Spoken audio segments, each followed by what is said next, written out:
कहते हैं अगर कांग्रेस की सरकार बनी तो अल्पसंख्यकों को उनकी रुचि के अनुसार खान पान की स्वतंत्रता देंगे। बहनों और भाइयों, मैं ये नहीं समझ पाया कि ये बात लिखने की आवश्यकता क्या थी। भाई, बहुसंख्यक जो खाता है, दाल चावल रोटी सब्जी बाटी चोखा सतुआ जो भी खाता होगा वह तो अल्पसंख्यक भी खाता है। उसको किसने रोका इसको खाने में? पकौड़ी खाना है, पूड़ी खाना है, जो भी उसको खाना है खाए। लेकिन एक जगह में आकर के बहुसंख्यक और अल्पसंख्यक टकरा जाते हैं। जब कोई मुसलमान कहता है कि मैं गौ हत्या करूंगा, मैं गौमांस खाऊंगा, हिंदू अड़ जाता है, कहता नहीं, जन्म जन्म का नाता है, गाय हमारी जन्म जन्म का नाता है। बोलता है कि नहीं बोलता है? क्या हम गाय कटने की छूट देंगे? क्या इन गौ हत्यारों को हम सत्ता सौंपेंगे? अरे मैं तो आपसे कहने के लिए आया हूं, जो राम मंदिर का पुण्य आपके साथ जुड़ा हुआ है, इस जन्म में अपनी पीढ़ी को बता पाएंगे और परलोक में जाकर के पूर्वजों को बता पाएंगे कि आपके संकल्प की पूर्ति करके आए हैं हम लोग। बोल पाएंगे ना? बोल पाएंगे ना? ये माले आरजेडी और कांग्रेस के गठबंधन को वोट देने का मतलब क्या है? पाप अपने सिर के ऊपर ले लिया। आपने चुनाव जिता के भेजा, उन्होंने आरजेडी के अंधकार को दूर करके पूरे देश को उजाला देने का काम किया है, जगह जगह बिजली पहुंचाने का काम किया है। उत्तर प्रदेश में तो 1,20,000 मजरों में आरके सिंह जी के नेतृत्व में बिजली पहुंचाने का काम हुआ है। आप सोचिए, 1,20,000 मजरों में 1,53,00,000 गरीबों को फ्री में विद्युत कनेक्शन वहां दिए गए हैं और आज बिजली वहां चलती है। पूरी 24 घंटे बिजली सबको बिना भेदभाव के मिल रही है। सांसद आप चुनते हैं, एक वोट आपको यश का भागीदार बना देता है। और वही हम कह रहे हैं, हमारा तो संकल्प एक ही है, हम उस संकल्प के साथ चलते हैं। जनता जब अच्छा फैसला करती है, परिणाम अच्छे आते हैं। आपने यूपी में पिछले 7 वर्ष में कोई दंगा का नाम सुना है क्या? आज वहां दंगा नहीं होता है, कोई दंगा नहीं, नो कर्फ्यू नो दंगा। यूपी में है सब चंगा, एकदम साफ सुथरा है, क्योंकि हमने भगवान राम के संकल्प को अपने जीवन का हिस्सा बनाया। हमने कहा, निस्सरहीन करो मही भुज उठाए प्रणकीन। हमने तय किया, ये जितने भी आतंकवादी थे, जितने नक्सलवादी थे, जितने बड़े बड़े माफिया थे, हमने कहा एक तरफ भगवान राम अयोध्या में विराजमान होंगे, दूसरी तरफ इन सब की राम नाम सत्य की यात्रा भी निकलेगी। आपने देखा होगा ना, अब तो यूपी में सब स्वाहा हो गया है, समाप्त। अब यूपी में कोई रंगदारी नहीं लेता, बेटी और व्यापारी के लिए कोई खतरा नहीं बनता है, और जो बनता है ना तो अगले चौराहे पर यमराज उसको वहीं से उठा के लेके चला जाता है। वहीं से राम नाम सत्य है। अब तो बड़े बड़े माफिया गले में तख्ती टांग करके चलते हैं, कहते हैं साहब एक बार जान बकस दो, मैं ठेली लगा करके पेट भर दूंगा, अपराध नहीं करूंगा। और यहां पे आरजेडी और कांग्रेस का ये गठबंधन इन नक्सलियों को आपकी सुरक्षा पे सेंध लगाने के लिए फिर से भेज रहा है। इसको पनपने मत देना, कतई पनपने मत देना, कतई आगे मत बढ़ने देना। जो राम को लाए हैं हम उनको लाएंगे, जो राम को लाए हैं हम उनको लाएंगे। और वह कहते हैं क्यों? तो जनता जनार्दन यही कहती है कि राम भक्त ही राज करेगा दिल्ली के सिंहासन पर। राम भक्त ही राज करेगा, कोई रामद्रोही नहीं। और इसके लिए उन्होंने संकल्प लिया है। 500 वर्षों का इंतजार समाप्त हुआ, अयोध्या में रामलला का भव्य मंदिर बना। बहनों और भाइयों, आज अयोध्या में राम मंदिर का निर्माण भारत के अंदर एक नई ऊर्जा का संचार करता है। कश्मीर में धारा 370 की समाप्ति होती है तो आतंकवाद की ताबूत पे अंतिम कील ठोका जाता है। बहनों और भाइयों, याद करिए, हमारी पीढ़ी सौभाग्यशाली है, हम सब सौभाग्यशाली हैं। हमने बदलते हुए भारत को देखा है। ये बदलता हुआ भारत आज मोदी जी के नेतृत्व में किस तेजी के साथ बदला है, किस तेजी के साथ बदला है। दुनिया के अंदर 14 के पहले का भारत और 14 के बाद के भारत की जब आप बात करते हैं, आपको जमीन आसमान का अंतर दिखाई देगा, जमीन आसमान का अंतर दिखाई देगा। बहनों और भाइयों, जमीन आसमान का यह अंतर 14 के पहले के भारत में पहचान का संकट कांग्रेस ने खड़ा किया था। बिहार के अंदर आरजेडी ने आपके सामने पहचान का संकट खड़ा किया था और 2014 के बाद का भारत दुनिया के अंदर सम्मान प्राप्त कर रहा है। 2014 के पहले के भारत में सुरक्षा की समस्या थी, सीमा खतरे में थी। 2014 के भारत में सीमाएं सुरक्षा, आतंकवाद और नक्सलवाद पूरी तरह समाप्त हुआ है। और अब तो पटाखा भी जोर से फट जाए ना तो पाकिस्तान सफाई देता, कहता साहब ये मैंने नहीं किया है। पाकिस्तान को सफाई देनी होती है क्योंकि उसे मालूम है नया भारत है, छेड़ेगा नहीं, लेकिन अगर कोई छेड़ेगा तो छोड़ेगा भी नहीं।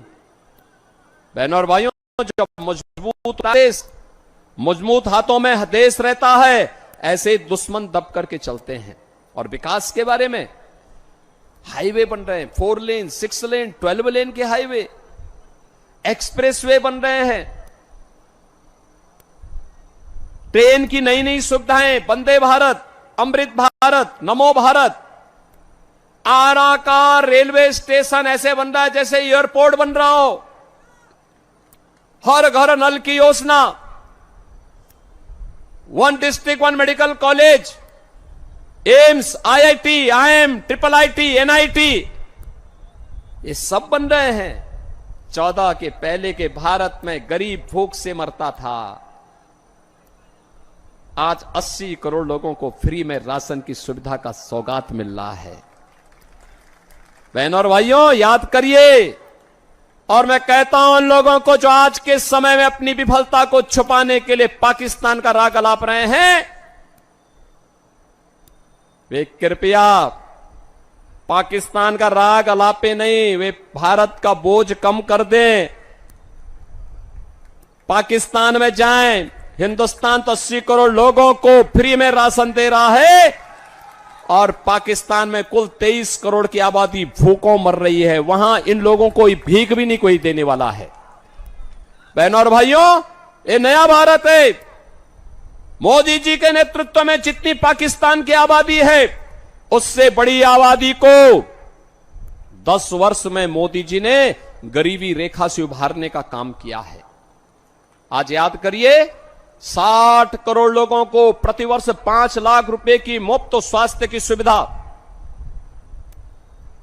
50 करोड़ गरीबों के जनधन अकाउंट, 12 करोड़ किसान परिवारों को किसान सम्मान निधि का लाभ, 12 करोड़ घरों में शौचालय का निर्माण, 10 करोड़ गरीबों के घर में उज्ज्वला योजना का कनेक्शन पहुंच गया और 4 करोड़ गरीबों के मकान बन गए हैं। 4 करोड़ गरीबों के मकान बन गए हैं। मोदी जी ने कहा है 4 जून को जब फिर एक बार मोदी सरकार बनेगी, 70 वर्ष से ऊपर के प्रत्येक बुजुर्ग को फ्री में प्रतिवर्ष 5 लाख रुपए की स्वास्थ्य बीमा की सुविधा उपलब्ध करवाएंगे। 5 लाख रुपए तक का उपचार कोई भी बुजुर्ग कहीं भी जाके करा सकता है देश में। मोदी जी ने कहा जितने गरीब बचे होंगे जिनके पास आवास नहीं होगा, उसको भी एक एक आवास देंगे। अब याद करिए, एक तरफ मोदी जी के नेतृत्व में विकास भी है, गरीब कल्याण भी है, सम्मान भी है, सुरक्षा भी है, अयोध्या में राम मंदिर का निर्माण भी है और काशी में काशी विश्वनाथ धाम भी आप जाकर के देखिए बगल में। बहनों और भाइयों, आस्था का भी सम्मान है, विरासत भी है तो विकास भी है। और दूसरी तरफ कांग्रेस और आरजेडी आपको कहां ले जाना चाहती है? इन लोगों ने तो हमेशा छल किया। जब मौका मिला इन्होंने देश के साथ छल किया, सनातन धर्म के साथ छल किया, बिहार से छल किया, वोट आपका, और सरकार बनी तो पेट भरा है इन्होंने अपने परिवार का। याद करिए, लालू जी अपने परिवार के बाहर किसी के बारे में सोच नहीं सकते। आप सोचिए, पूरी दुनिया से कम्युनिस्ट समाप्त हो रहे हैं, बंगाल से समाप्त हो गया, और यहां पर एक नक्सली को इन्होंने प्रत्याशी बना करके उतारा है। आप बताओ, बेटी और व्यापारी की सुरक्षा के लिए जो खतरा हो, ये लोग उसको प्रत्याशी बना करके आपकी सुरक्षा को फिर कैद कर देना चाहते हैं, अराजकता पैदा करना चाहते हैं। इनकी मंशा अच्छी नहीं है। इनकी घोषणा पत्र को अगर आप देखेंगे तो इंडी गठबंधन का घोषणा पत्र इतना खतरनाक है। कहते हैं आएंगे पर्सनल लॉ लागू करेंगे। पर्सनल लॉ का मतलब जानते हैं आप? पर्सनल लॉ का मतलब बेटी स्कूल नहीं जा पाएगी, महिलाएं बाजार और ऑफिस नहीं जा पाएंगी, बुर्का पहन करके घर में दुपकना पड़ेगा, और 3 तलाक की कुप्रथा को ये फिर से देश में लागू करेंगे। आधी आबादी का विरोध कर रहे हैं ये कांग्रेस और आरजेडी के लोग। बहनों और भाइयों, भारतीय जनता पार्टी इस घोषणा को करती है कि भारत चलेगा बाबा साहब भीमराव अंबेडकर के द्वारा बनाए गए संविधान से। भारत के अंदर कोई शरीयत का कानून लागू नहीं हो पाएगा। बहनों और भाइयों, इनके द्वारा क्या किया जा रहा है? कहा जा रहा है कि सत्ता में आएंगे तो लालू जी ने तो कहा है कि ओबीसी का जितना भी आरक्षण है ये सब आरक्षण हम मुसलमानों को दे देंगे। क्या आप इससे सहमत हैं? क्या हिंदुओं का आरक्षण काट करके अनुसूचित जाति, पिछड़ी जाति और अनुसूचित जनजाति का आरक्षण काट करके आप किसी को दे देंगे क्या? बाबा साहब भीमराव अंबेडकर ने कहा था कि धर्म के आधार पर आरक्षण नहीं हो सकता। अभी कोलकाता हाईकोर्ट ने इंडी गठबंधन के एक महत्वपूर्ण घटक टीएमसी के फैसले को पलटा है और कहा है कि आरक्षण का लाभ अनुसूचित जाति, जनजाति और पिछड़ी जाति के लोगों को ही मिलेगा। धर्म के आधार पर आप मुसलमान को आरक्षण नहीं दे सकते। बहनों और भाइयों, ये फिर भी देना चाहते हैं, ये जानते हुए कि भारत का विभाजन का आधार धर्म बना था। तब भी ये पाप कर रहे हैं, देश के खिलाफ छल कर रहे हैं, आपके साथ कपट कर रहे हैं, धोखा देने का काम कर रहे हैं। ये आपस में जाति के नाम पे आपको लड़ाएंगे, फिर जाति के नाम पर आपस में लड़ा करके अलग अलग कैटेगरी करेंगे और फिर कहेंगे कि भाई आपका आपसी विवाद है, इसलिए इसमें से एक हिस्सा मुसलमान को दे देते हैं। और इन्होंने किया है।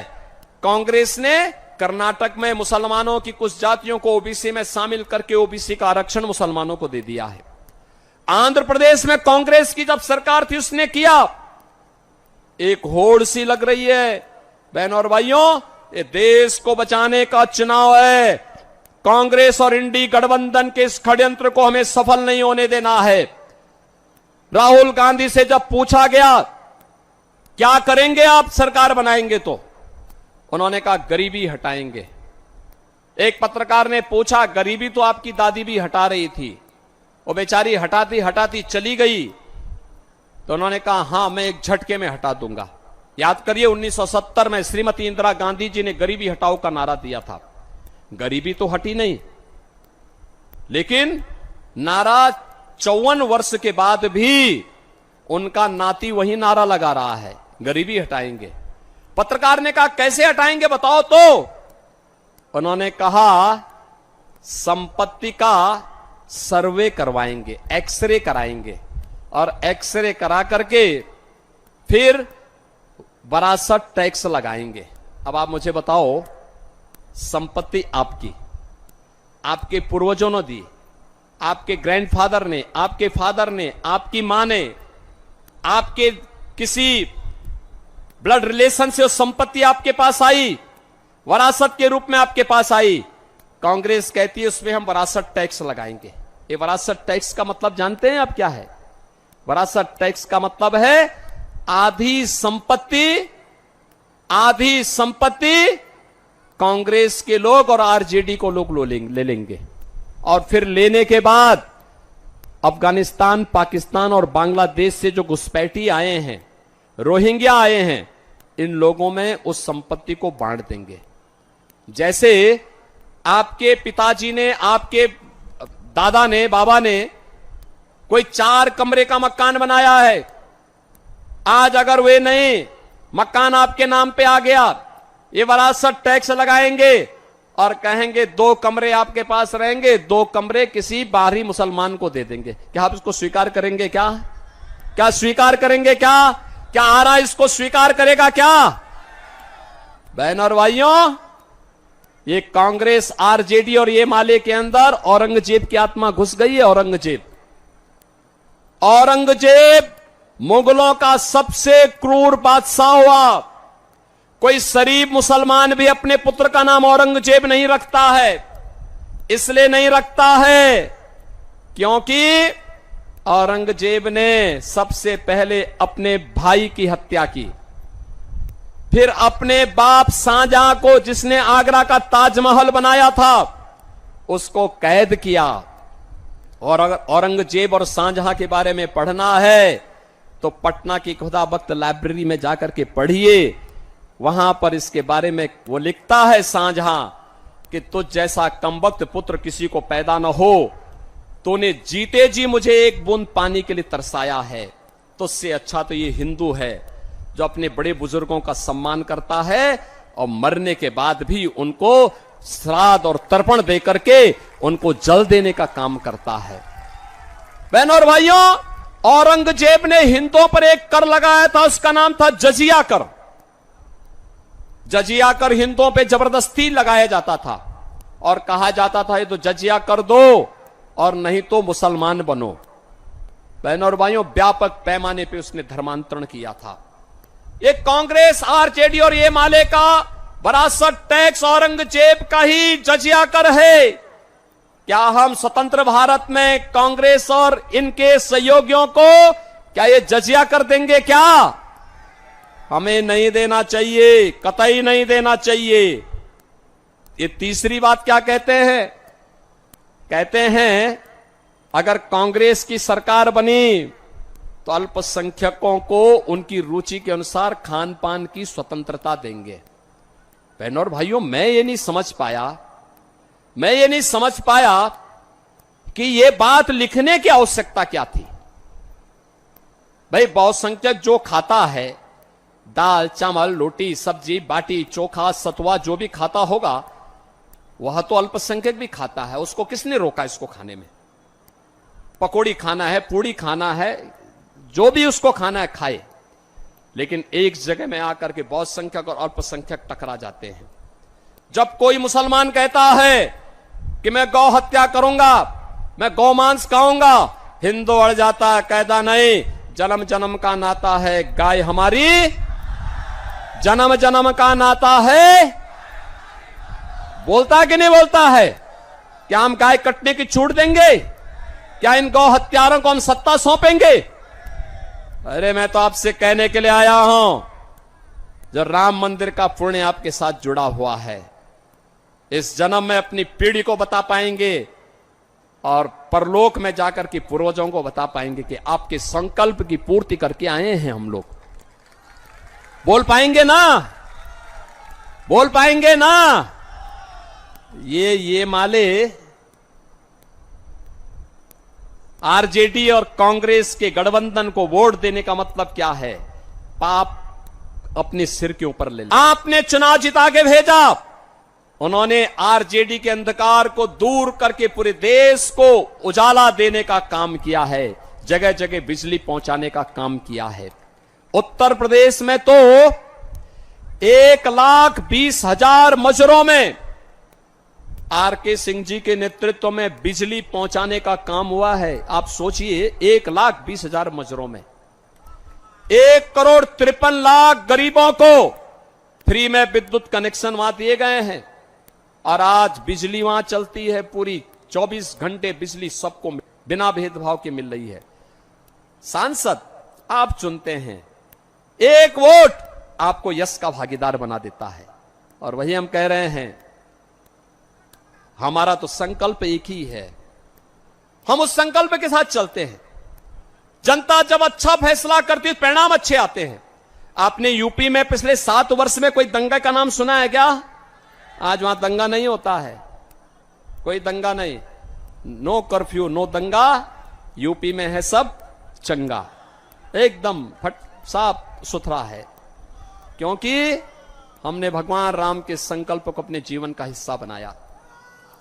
हमने कहा निस्सरहीन करो मही भुज उठाए प्रणकीन। हमने तय किया ये जितने भी आतंकवादी थे, जितने नक्सलवादी थे, जितने बड़े बड़े माफिया थे, हमने कहा एक तरफ भगवान राम अयोध्या में विराजमान होंगे, दूसरी तरफ इन सब की राम नाम सत्य की यात्रा भी निकलेगी। आपने देखा होगा ना, अब तो यूपी में सब स्वाहा हो गया है, समाप्त। अब यूपी में कोई रंगदारी नहीं लेता, बेटी और व्यापारी के लिए कोई खतरा नहीं बनता है, और जो बनता है ना तो अगले चौराहे पर यमराज उसको वहीं से उठा के लेके चला जाता है। वहीं से राम नाम सत्य है। अब तो बड़े बड़े माफिया गले में तख्ती टांग करके चलते हैं, कहते हैं साहब एक बार जान बकस दो, मैं ठेली लगा करके पेट भर दूंगा, अपराध नहीं करूंगा। और यहां पे आरजेडी और कांग्रेस का एक गठबंधन इन नक्सलियों को आपकी सुरक्षा पे सेंध लगाने के लिए फिर से भेज रहा है। इसको पनपने मत देना, कतई पनपने मत देना, कतई आगे मत बढ़ने देना। जो राम को लाए हैं हम उनको लाएंगे, जो राम को लाए हैं हम उनको लाएंगे। और वह कहते हैं क्यों, तो जनता जनार्दन यही कहती है कि राम भक्त ही राज करेगा दिल्ली के सिंहासन पर। राम भक्त ही राज करेगा, कोई रामद्रोही नहीं। और इसके लिए उन्होंने संकल्प लिया है। 500 वर्षों का इंतजार समाप्त हुआ, अयोध्या में रामलला का भव्य मंदिर बना। बहनों और भाइयों, आज अयोध्या में राम मंदिर का निर्माण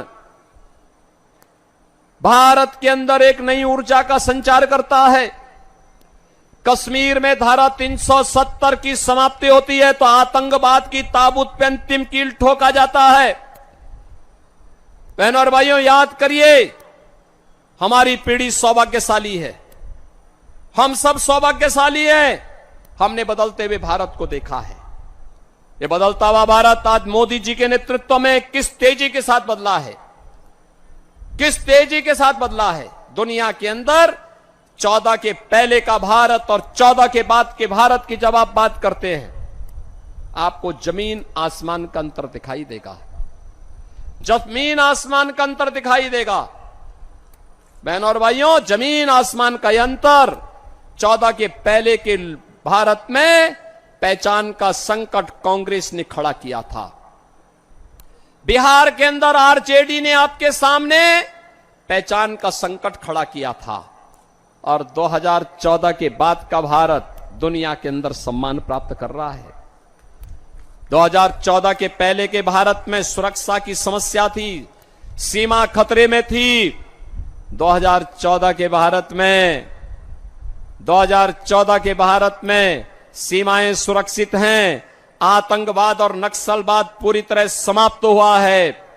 और अब तो पटाखा भी जोर से फट जाए ना तो पाकिस्तान सफाई देता, कहता साहब ये मैंने नहीं किया है। पाकिस्तान को सफाई देनी होती है क्योंकि उसे मालूम है नया भारत है, छेड़ेगा नहीं, लेकिन अगर कोई छेड़ेगा तो छोड़ेगा भी नहीं। बहनों और भाइयों, जब मजबूत होता है ना देश, मजबूत हाथों में देश रहता है ऐसे दुश्मन दब करके चलते हैं। और विकास के बारे में, हाईवे बन रहे हैं, 4 लेन, 6 लेन, 12 लेन के हाईवे, एक्सप्रेसवे बन रहे हैं, ट्रेन की नई नई सुविधाएं, वंदे भारत, अमृत भारत, नमो भारत। आरा का रेलवे स्टेशन ऐसे बन रहा है जैसे एयरपोर्ट बन रहा हो। हर घर नल की योजना, 1 district 1 medical college, AIIMS, IIT, IIM, IIIT, NIT, ये सब बन रहे हैं। 14 के पहले के भारत में गरीब भूख से मरता था, आज 80 करोड़ लोगों को फ्री में राशन की सुविधा का सौगात मिल रहा है। बहनों और भाइयों, याद करिए। और मैं कहता हूं उन लोगों को जो आज के समय में अपनी विफलता को छुपाने के लिए पाकिस्तान का राग अलाप रहे हैं, वे कृपया पाकिस्तान का राग अलापे नहीं, वे भारत का बोझ कम कर दें। पाकिस्तान में जाएं। हिंदुस्तान तो 80 करोड़ लोगों को फ्री में राशन दे रहा है और पाकिस्तान में कुल 23 करोड़ की आबादी भूखों मर रही है। वहां इन लोगों को भीख भी नहीं कोई देने वाला है। बहनों और भाइयों, ये नया भारत है। मोदी जी के नेतृत्व में जितनी पाकिस्तान की आबादी है, उससे बड़ी आबादी को 10 वर्ष में मोदी जी ने गरीबी रेखा से उभारने का काम किया है। आज याद करिए, 60 करोड़ लोगों को प्रतिवर्ष 5 लाख रुपए की मुफ्त स्वास्थ्य की सुविधा, 50 करोड़ गरीबों के जनधन अकाउंट, 12 करोड़ किसान परिवारों को किसान सम्मान निधि का लाभ, 12 करोड़ घरों में शौचालय का निर्माण, 10 करोड़ गरीबों के घर में उज्ज्वला योजना का कनेक्शन पहुंच गया और 4 करोड़ गरीबों के मकान बन गए हैं। 4 करोड़ गरीबों के मकान बन गए हैं। मोदी जी ने कहा है 4 जून को जब फिर एक बार मोदी सरकार बनेगी, 70 वर्ष से ऊपर के प्रत्येक बुजुर्ग को फ्री में प्रतिवर्ष 5 लाख रुपए की स्वास्थ्य बीमा की सुविधा उपलब्ध करवाएंगे। 5 लाख रुपए तक का उपचार कोई भी बुजुर्ग कहीं भी जाके करा सकता है देश में। मोदी जी ने कहा है जितने गरीब बचे होंगे जिनके पास आवास नहीं होगा, उसको भी एक एक आवास देंगे। अब याद करिए, एक तरफ मोदी जी के नेतृत्व में विकास भी है, गरीब कल्याण भी है, सम्मान भी है, सुरक्षा भी है, अयोध्या में राम मंदिर का निर्माण भी है और काशी में काशी विश्वनाथ धाम भी आप जाकर के देखिए बगल में। बहनों और भाइयों, आस्था का भी सम्मान है, विरासत भी है तो विकास भी है। और दूसरी तरफ कांग्रेस और आरजेडी आपको कहां ले जाना चाहती है। इन लोगों ने तो हमेशा छल किया, जब मौका मिला इन्होंने देश के साथ छल किया, सनातन धर्म के साथ छल किया, बिहार से छल किया, वोट आपका, और सरकार बनी तो पेट भरा है इन्होंने अपने परिवार का। याद करिए, लालू जी अपने परिवार के बाहर किसी के बारे में सोच नहीं सकते। आप सोचिए, पूरी दुनिया से कम्युनिस्ट समाप्त हो रहे हैं, बंगाल से समाप्त हो गया और यहां पर एक नक्सली को इन्होंने प्रत्याशी बना करके उतारा है। आप बताओ, बेटी और व्यापारी की सुरक्षा के लिए जो खतरा हो, ये लोग उसको प्रत्याशी बना करके आपकी सुरक्षा को फिर कैद कर देना चाहते हैं, अराजकता पैदा करना चाहते हैं। इनकी मंशा अच्छी नहीं है। इनकी घोषणा पत्र को अगर आप देखेंगे तो इंडी गठबंधन का घोषणा पत्र इतना खतरनाक है। कहते हैं आएंगे पर्सनल लॉ लागू करेंगे। पर्सनल लॉ का मतलब जानते हैं आप? पर्सनल लॉ का मतलब बेटी स्कूल नहीं जा पाएगी, महिलाएं बाजार और ऑफिस नहीं जा पाएंगी, बुर्का पहन करके घर में दुपकना पड़ेगा और 3 तलाक की कुप्रथा को ये फिर से देश में लागू करेंगे। आधी आबादी का विरोध कर रहे हैं। ये कांग्रेस और आरजेडी के लोग। बहनों और भाइयों, भारतीय जनता पार्टी इस घोषणा को करती है कि भारत चलेगा बाबा साहब भीमराव अंबेडकर के द्वारा बनाए गए संविधान से। भारत के अंदर कोई शरीयत का कानून लागू नहीं हो पाएगा। बहनों और भाइयों, इनके द्वारा क्या किया जा रहा है? कहा जा रहा है कि सत्ता में आएंगे तो लालू जी ने तो कहा है कि ओबीसी का जितना भी आरक्षण है, ये सब आरक्षण हम मुसलमानों को दे देंगे। क्या आप इससे सहमत हैं? क्या हिंदुओं का आरक्षण काट करके अनुसूचित जाति, पिछड़ी जाति, अनुसूचित जनजाति का आरक्षण काट करके आप किसी को दे देंगे क्या?